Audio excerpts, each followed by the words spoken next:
Before we begin with the video, I want to give you some information beforehand to help understand why this became a video, and how it will work, and where I'm going with this. First, know my personal passion besides making these videos for you all is writing. I am an author, and I wanted to combine my passion with my hobby.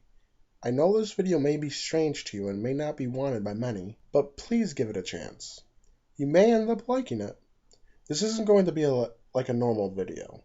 Since it will be reading a fan fiction of Pokemon, there will be nothing to watch. I just want you to lend me your ears for a short time so I can tell you a story. Secondly, this fan fiction will be following the timeline that is on screen now, which is considered the official timeline for the Pokemon games, and this story will be picking up 2 years after the events of Black and White 2 and X and Y. Also, I will be going with a rough estimate that at least 20 years have passed between the events of Generation 1 and Generation 6. I make this estimate based on the advancement in technology between Gens 2 and 4 and Gen 5. We know it's been 2 years between Gen 1 and 2, and 2 years between Black and White 2, but the years in between Gen 2 and 4 and Gen 5 are total mystery. With that said, let us begin with the epilogue in Chapter 1 of Horizons, a Pokemon fanfiction by yours truly, the Black Phoenix. Epilogue. Air and light rush into an old dust-covered laboratory as a sealed door slides open. 2 shadows are casted into the empty space as their owners slowly creep into the room. Tables are tossed and glass from broken beakers litter the area. A struggle happened here, but that was long ago. What exactly did Command send us to find? One of the 2 men asks while examining the charred remains of a desk. A data disk. Check around those old computers, he says with a harsh, gravelly voice. As one searches through the old filing cabinets and the other through the old computers, something moves in the shadow and a crash of glass echoes through the room. They both turn, pointing charge rifles in the direction of the noise. The pink blob of a Ditto cautiously creeps into the light, watching the 2 men. Ditto? It calls out. One of the men lowers his rifle and lets out a sigh. Just a Ditto. Probably hasn't seen the light of day since the eruption. The other doesn't lower his rifle. He only watches as the Ditto moves closer to the open door, and then squeezes the trigger. A bolt of energy fires from the rifle and paralyzes the Ditto. Ditto is a rare Pokemon. It can transform into any Pokemon it sees. It will be useful for Command, he says, pulling out a deep purple Pokeball with an H engraved in the top in gold. He tosses the ball and it hits the helpless Ditto and captures it instantly. Let's keep looking. That desk has to be here somewhere, he says, picking up the Pokeball and placing it on his belt. It was only a matter of minutes before they find the old computer that plays home to their target. They force open the disk tray and remove an old deep green CD. That's it? The man with the Ditto smiles grimly as he holds up the disk to the light. Written in a faded marker across the discs are the words Genetic Project, Subject Mew, Version 2.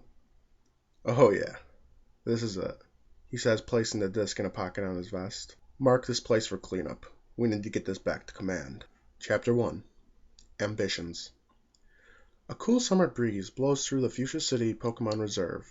It is a perfect day for being outside. Young Dante sits cross-legged on a large boulder with his sketchpad in hand. He watches a Rhyhorn and its young sip water from a little pond.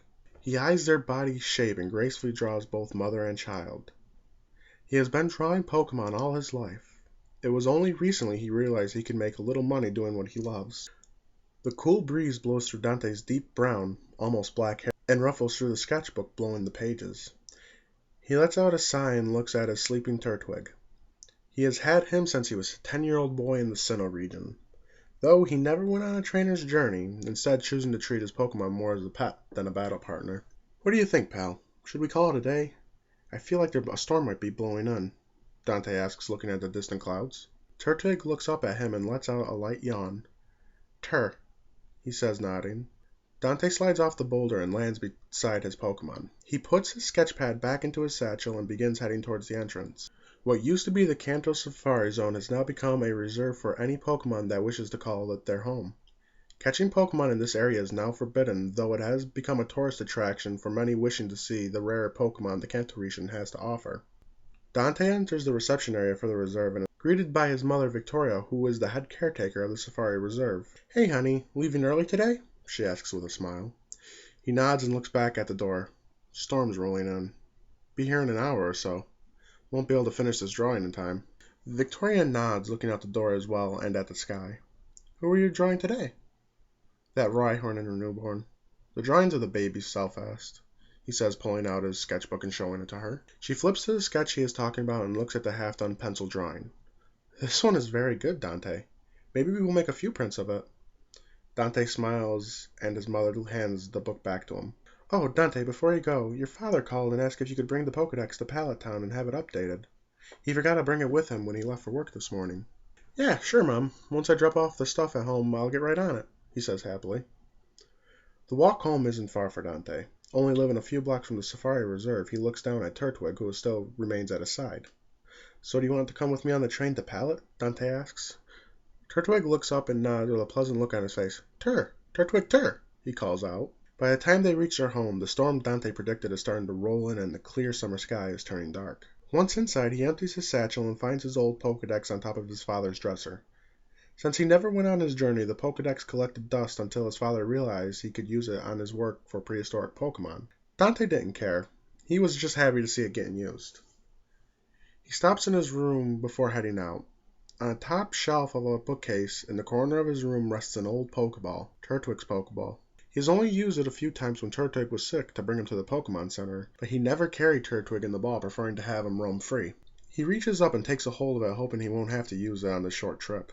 Once the Pokeball and the Pokedex are in his satchel, Dante and Turtwig head out to the Universal Station, a train station that connects all the major cities of Kanto together. A bullet train travels between each station every 10 minutes, and if Dante is correct, one will be arriving once he gets there. The station is a small building on the southeastern edge of the city, and the tracks travel underground for this part of the Universal Line. Dante swipes his card pass, and as he predicted, a train is pulling into the station. Once the current passengers are off, he finds a spot for him and Turtwig. Not many passengers board the train, and once the station is empty, the train hums to life and takes off at its top speed. At the speed they are going and the stops they will have to make, they will be in Viridian City in a half hour at the most. As the train speeds through Saffron City, Dante's attention turns towards the news on the television hanging from the ceiling. On screen is a young female reporter interviewing the new champion of Hoenn, Violet Oak. We are here with the daughter of famed champion turned Pokemon professor Blue Oak. So how does it feel to be the new champ of Hoenn? The reporter asks. Violet flips her golden curls from her face. Well, considering I've been champion of the Indigo League twice, the feeling stays the same, Violet says with laughter in her voice. The reporter laughs almost on cue. So do you plan on remaining the champion of Hoenn? Violet remains silent for a moment, thinking how to answer that question. No, I don't think so. I still have a lot of adventures left, and there are still plenty more leagues to challenge, though. So is this declaring your challenge for another league? The reporter presses. No, I'm going to go home for a little bit on vacation before I head out again. A little R&R for my great partners and I. A very well-deserved vacation. Would it be possible to give us a little hint of which league you're going to be challenging next? Violet smiles, a hint of playfulness across her lips. She looks directly at the camera. Look out, Cynthia. I'm coming for your title next. Well, that is a clear challenge dropped. I am sure the gym leaders of Sinnoh will look forward to your visit. Dante turns away from the TV and looks out the window at the passing scenery. He envies Violet. She is everything he could have been if he chose the trainer's path instead. Guilt creeps into him as he looks over at Turtwig. He feels like he stole an entire life from his friend by not taking him on a journey. A thought comes to his mind, a thought that both excites and terrifies him. He quickly buries that, though, as the train pulls into the Viridian City station. Once they are off the train, they make the path through Route 1 and are in Pallet Town just as the rain begins to fall. The lights of the Pokemon lab are on, but when Dante enters, there isn't anyone around. He and Turtwig walk slowly through the lab past large steel bookshelves. They reach an empty table in the center of the lab and look around. A PC that is connected to a large healing station rests in the corner with 6 Pokeballs resting in the healing cradle. Who are you? Someone asks from behind him. Dante turns with a startled look on his face, but is shocked to see Violet Oak walking into the room. You're Violet Oak, Dante sputters, almost being starstruck. Yeah, I know who I am. Now who are you? She presses, this time her voice growing angry. I'm Dante Lark. My father may have called. I'm here to have Professor Oak update my Pokedex. Turtwig stands in front of his trainer in a defensive stance and lowly growls. Violet sees this and giggles. Don't worry, little one. I'm not going to hurt him. Turtwig cocks his head to the side and studies Violet. So why are you here? Dante questions, relaxing a bit. It's my dad's lab, she says in a superior tone. Dante can feel redness creeping into his face, but thankfully this horrible tension is broken when Professor Oak enters the lab. He shakes off an umbrella and places it next to the door. That rain is getting heavy, he says, shaking the rain from his shoes. Oh, we have a guest, he says, looking up. Hey, Dad, Violet says with cheer. This is Dante Lark. He said he's here to update his Pokédex. Ah, Daniel's son. He said you would be stopping by. It's been a long time since I last saw you. 8 years, I believe? It's been about that, Professor Oak. It's good to see you again, sir, Dante says courteously. Please, call me Blue. I can't stand being called Professor. It makes me feel old, he says, laughing. Blue walks over to the PC hooked up to the healing station and checks the status. Looks like your team is healed, Violet, her father says with a smile. So, Dante, let me see your Pokédex and I'll get it updated with the latest entries. Dante reaches into his satchel and hands over his old Pokédex. I just saw you on TV on the train to Viridian. How are you here? Dante asks. The Hoenn interview? That was about 5 days ago. I asked them to delay them airing it so I didn't get swarmed when I got home, Violet explains. Oh, well, congratulations on your victory, he says, just to be polite. As the Pokédex updates, Blue walks over to Turtwig and kneels. How are you doing, Turtwig? He says, scratching behind the stem on top of his head. Tur! He calls out cheerfully. You're feeding them well, Dante. Very healthy, though he is a little heavier than a normal Turtwig of his species. Turtwig looks up with his eyes narrowed and pulls his head back. Yeah, he is sensitive about that, Dante says with laughter. We haven't really trained much. Blue nods and stands up. I know. Your father told me that you haven't gone on a journey, but I have seen your handiwork, he says, pointing to a painting on the wall of a Tratini sunbathing on the shore of a small lake. He's the one who painted that? Violet asks, a hint of shock in her voice. Dante smiles, looking at his work. One of his best if he was being boastful, but he doesn't say that. I was actually wondering who bought that one. It was one of my personal favorites. I'm glad I found a good home, he says, smiling. Lightning flashes outside and thunder shortly follows. The rain picks up its tempo, drumming heavily on the roof of the lab. Dante looks out the window with a sinking feeling in his gut. When the phone on the professor's desk rings, Dante nearly jumps out of his skin. Palatown Research Laboratory, how can I help you? Blue says, answering the phone. What? He asks, the color leaving his face. How? He pauses, waiting for the response. I'm on my way. Blue hangs up the phone, his hand almost trembling. Dad, what is it? Violet asks. It was his father, he says, looking at Dante. An experiment went wrong. The fossil Pokémon. They're destroying the museum and the lab over in Pewter City. And that will be the end of the first episode of Pokemon Fanfiction Friday. I honestly really hope you enjoyed this, and let me know your thoughts on this down in the comments below. I will have another episode of this next Friday if it's doing well, and I really hope it is, because I'm really enjoying writing this.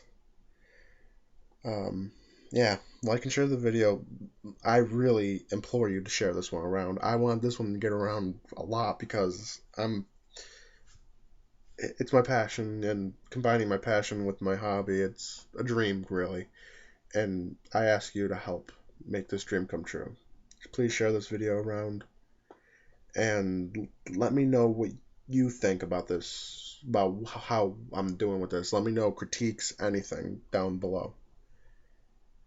Follow me on Twitter for updates on anything and everything Pokemon, and also tweet me there some things about this if you wish. Other than that, this has been Black Phoenix. Thanks for watching.